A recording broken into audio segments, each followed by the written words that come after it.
Shalom. Selamat hari Minggu anak-anak par Bemit Ebenezer Larantuka. Mari kita beribadah, memuji dan memuliakan akan nama Tuhan. Walaupun kita masih beribadah di rumah masing-masing, kita harus tetap semangat, tetap bersukacita untuk memuji, memuliakan akan nama Tuhan. Selamat beribadah, Tuhan Yesus memberkati.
Ibadah online kita pada pagi hari ini. Nah, adik-adik semua duduk yang tenang, duduk manis, lipat tangan, kita mau berdoa. Kita berdoa. Bapa yang dalam kerajaan sorga, pada pagi yang indah ini kami datang mengucap syukur dan berterima kasih untuk kebaikan dan kemurahan Tuhan, hingga pada saat ini kami anak-anakmu bisa mengikuti ibadah online kami pada pagi hari ini. Bapa manis dalam kerajaan sorga, saat ini kami akan memulai ibadah kami. Tuhan Yesus mari memberkati ibadah kami, mulai dari awal, pertengahan, hingga akhirnya. Tuhan Yesus sertai kami semua. Ini doa kami, mengampuni salah dan dosa kami. Hanya di dalam nama Tuhan Yesus kami berdoa. Amin.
Selamat hari Minggu bagi seluruh anak-anak par Jemaat Ebenezer Larantuka yang ada di rumah atau di mana saja kalian berada. Bapak Pendeta berharap bahwa hari ini kita berjumpa lewat media ini dengan keadaan sehat, kuat, dan terus ada dalam sukacita bersama keluarga. Baiklah, kita akan masuk dalam perenungan firman Tuhan yang terbaca dari Injil Yohanes pasal 12 ayat 1 hingga ayat yang ke-8. Namun, sebelum kita membaca dan merenungkan firman Tuhan, mari kita satu di dalam doa. Kita berdoa. Tuhan Yesus, Engkaulah firman kehidupan bagi kami. Kini saatnya kami anak-anak-Mu hendak merenungkan firman-Mu. Tolong kami Tuhan, biar kami memahami, kami mengerti, dan kami mampu melakukan kebenaran firman-Mu dalam kehidupan kami. Di dalam nama Tuhan Yesus kami berdoa. Amin. Baiklah, firman Tuhan dari Injil Yohanes 12 ayat 1 hingga ayat yang ke-8 berbunyi demikian. Yesus diurapi di Betania. 6 hari sebelum Paskah, Yesus datang ke Betania, tempat tinggal Lazarus yang dibangkitkan Yesus dari antara orang mati. Di situ diadakan perjamuan untuk dia dan Marta melayani, sedang salah seorang yang turut makan dengan Yesus adalah Lazarus. Maka Maria mengambil setengah kati minyak narwastu murni yang mahal harganya, lalu meminyaki kaki Yesus dan menyekanya dengan rambutnya, dan bau minyak semerbak di seluruh rumah itu. Tetapi Yudas Iskariot, seorang dari murid-murid Yesus yang akan segera menyerahkan dia, berkata, "Mengapa minyak narwastu ini tidak dijual 300 dinar dan uangnya diberikan kepada orang-orang miskin?" Hal itu dikatakannya bukan karena ia memperhatikan nasib orang-orang miskin, melainkan karena ia adalah seorang pencuri. Ia sering mengambil uang yang disimpan dalam kas yang dipegangnya. Maka kata Yesus, "Biarkanlah ia melakukan hal ini mengingat hari penguburanku, karena orang-orang miskin selalu ada pada kamu, tetapi aku tidak akan selalu ada pada kamu." Demikian firman Tuhan yang akan kita renungkan bersama pada kesempatan ini. Tentu yang dikatakan berbahagia adalah kita semua sebagai anak-anak Tuhan yang baik, yang setia untuk melakukan firman ini dalam hidup setiap hari. Tema renungan kita pada hari ini adalah pemberian yang terbaik bagi Tuhan. Atau sederhananya, berikanlah, persembahkanlah yang terbaik bagi Tuhan Yesus. Sobat kecilku, di mana saja kalian berada, kita tentu selalu memberikan persembahan bagi Tuhan. Saat kita pergi sekolah minggu, ikut ibadah apapun, kita selalu membawa persembahan. Mulai dari 2.000, 5.000, 10.000 dan seterusnya. Bahkan kita juga sering berdoa dan mengatakan, "Tuhan, kami mempersembahkan hidup kami untuk Tuhan."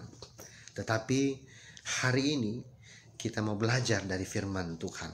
Bagaimana persembahan yang sesungguhnya yang Tuhan kehendaki dari setiap orang percaya.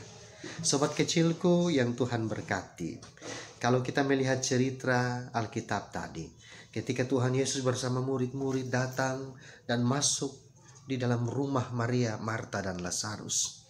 Di situ kita melihat ketika Marta sedang sibuk mempersiapkan segala sesuatu di dapur untuk menjamu Yesus dan murid-muridnya, Maria melakukan sebuah pekerjaan yang sangat luar biasa. Maria diam-diam masuk ke dalam kamar, dia mengambil minyak narwastu yang mahal harganya. Lalu dia datang bersujud di kaki Tuhan Yesus dan dia mengurapi kaki Yesus dengan minyak narwastu itu. Kalian tahu, ketika Maria melakukan pengurapan, membasuh kaki Yesus dengan minyak narwastu, Maria tidak pakai sapu tangan. Maria juga tidak pakai kain apapun. Tapi Maria melepaskan ikatan rambutnya, kemudian menggunakan rambutnya itu sebagai kain untuk melap, untuk membasuh dan mengurapi kaki Tuhan Yesus. Ini adalah sebuah pekerjaan yang luar biasa. Anak-anakku yang baik, kita bisa belajar dari kisah ini bahwa memberikan persembahan bagi Tuhan bukan soal berapa yang kita beri, berapa banyak uang yang kita kasih, tetapi memberikan persembahan kepada Tuhan itu sesungguhnya terletak pada hati kita. Minyak narwastu yang dipersembahkan oleh Maria itu mahal harganya. Itu kalau harga pada waktu itu dia ada di kisaran 300 dinar. 300 dinar itu anak-anakku kalau kita rupiahkan di tahun 2020 ini itu nilainya sekitar 14 juta. Kalian bisa bayangkan uang 14 juta hanya beli minyak lalu pakai untuk tumpahkan di kaki Tuhan Yesus. Mungkin hari ini ada banyak orang yang tidak berani melakukan tindakan seperti itu. Tapi itulah kelebihan dan kehebatan Maria. Anak-anakku yang terkasih, dalam kehidupan kita perlu mempersembahkan yang terbaik. Bapak Pendeta tahu kalian tidak punya apa-apa. Kalian belum punya pekerjaan, kalian tidak punya uang untuk memberi minyak wangi yang mahal. Kalian tidak punya apa-apa yang berharga yang bisa kalian berikan kepada Tuhan. Tetapi ingat, kita tidak perlu membawa minyak narwastu seperti Maria dalam cerita Alkitab. Yang perlu kita lakukan hari ini adalah memberikan diri kita dan menjadikan diri kita sebagai sebuah minyak yang wangi, sehingga hidup kita mempermuliakan dan menyenangkan hati Tuhan. Ya, kita tidak perlu bawa minyak yang wangi-wangi, tidak perlu bawa uang yang banyak-banyak, tetapi cukup lakukanlah sikap hidup yang baik, tutur kata yang baik, sehingga kehidupan kita menjadi puji-pujian bagi keharuman nama Tuhan. Sekarang ini ada banyak anak-anak Tuhan yang mulutnya penuh dengan caci maki, penuh dengan tipu muslihat, tipu orang tua, tipu guru, tipu sahabat dan teman-teman. Sehingga mulut mereka tidak mengharumkan nama Tuhan, tetapi justru mulut mereka membuat nama Tuhan yang harum menjadi berbau busuk. Karena itu tugas kita hari ini adalah membuat hidup kita, kata-kata kita, sikap perbuatan kita mempermuliakan, mengharumkan nama Tuhan. Yang kedua yang bisa kita renungkan dari kisah Alkitab ini, ada seorang yang bernama Yudas Iskariot. Tentu anak-anak tahu siapa itu Yudas.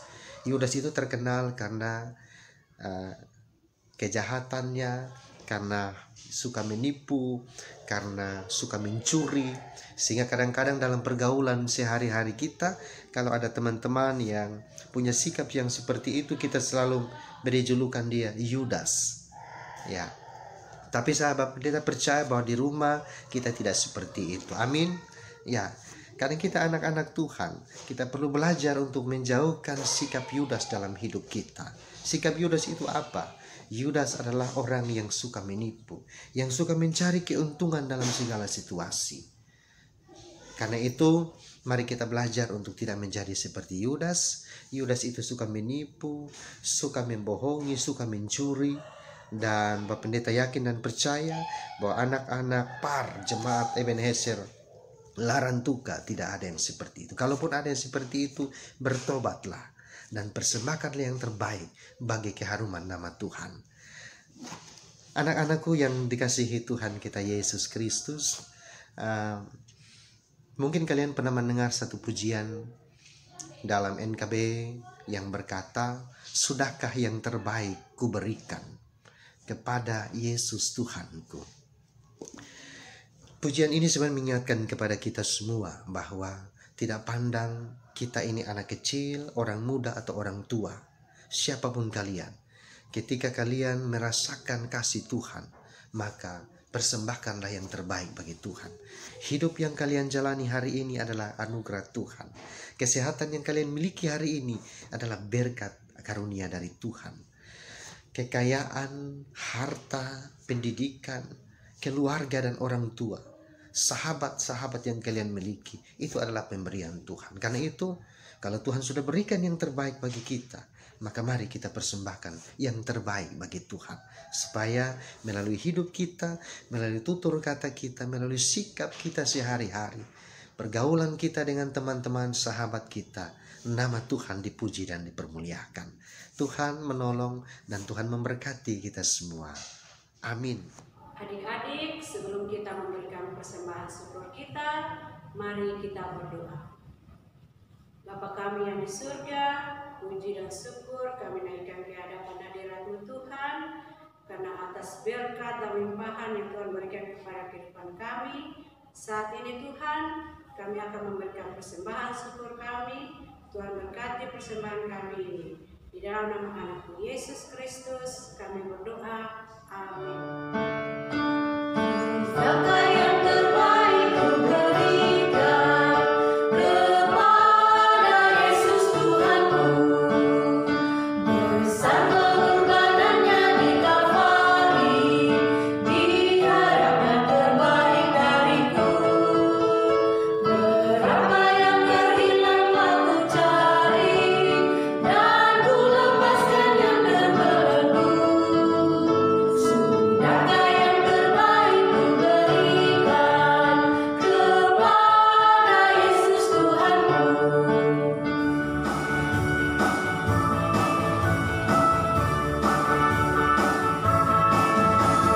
Kasih Yesus indah-indah, oh indah. Kasih Yesus indah-indah, oh indah. Kasih Yesus indah-indah, oh indah. Kasih Yesus indah-indah, oh indah. Lebih indah dari pelangi, lebih indah dari bintang di langit, lebih indah dari bunga di taman. Oh Yesusku, lebih indah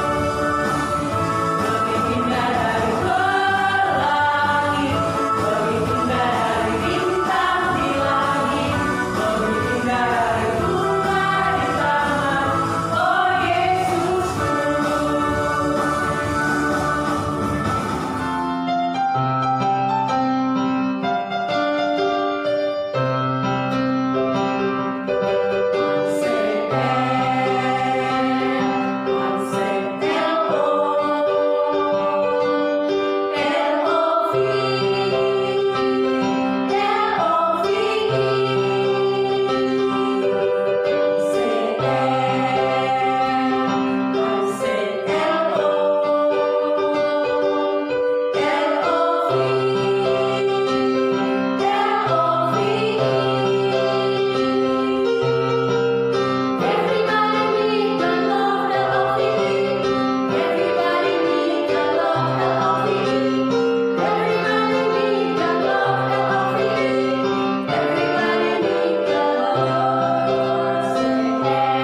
pelangi, lebih indah dari bintang di langit, lebih indah dari bunga di taman.